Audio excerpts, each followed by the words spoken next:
মধ্যপ্রাচ্যে ক্ষমতার জাল বিস্তৃত করতে যে অসংখ্য সামরিক ঘাঁটি ওয়াশিংটন তৈরি করেছে, এবার তাদের লক্ষ্য করেই আক্রমণ চালানোর হুঁশিয়ারি দিয়েছে তেহরান।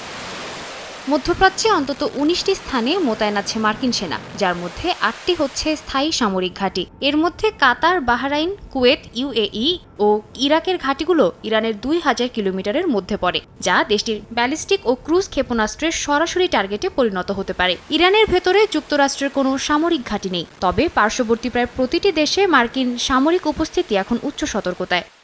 কাতারের আল উদেইদ এয়ারবেস ইরান সীমান্ত থেকে মাত্র ৩০০ কিলোমিটার দূরে। এটি যুক্তরাষ্ট্রের বৃহত্তম ঘাঁটি, যেখানে রয়েছে প্রায় ১০,০০০ সেনা, স্যাটেলাইট কন্ট্রোল সিস্টেম, ড্রোন, বোমারু ও রিফুয়েলিং বিমান, এবং এটি ইউএস সেন্টকমের ফরওয়ার্ড হেডকোয়ার্টার হিসেবে ব্যবহৃত হয়। সংযুক্ত আরব আমিরাতের আল ধাফরায় আছে F-22 স্টেলথ ফাইটার ও রিকনেসান্স ড্রোন।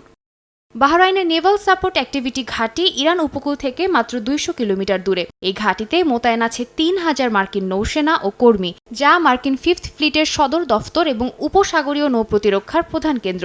এখানে অবস্থান করছে যুদ্ধজাহাজ, মাইন সুইপার ও ফাস্ট রেসপন্স কাটার। কুয়েতের ক্যাম্প আরিফজান ইরান সীমান্ত থেকে ১২০ কিলোমিটার দূরে এবং এটি মার্কিন সেনাবাহিনীর লজিস্টিক ও কমান্ড হাব। এই ঘাঁটিতে আছে মজুদ সরঞ্জাম, ট্যাঙ্ক, সাঁজোয়া যান ও যুদ্ধ পরিকল্পনা ইউনিট। পাশের আলী আল সালেম এয়ারবেস থেকে পরিচালিত হয় MQ-9 রিপার ড্রোন মিশন ও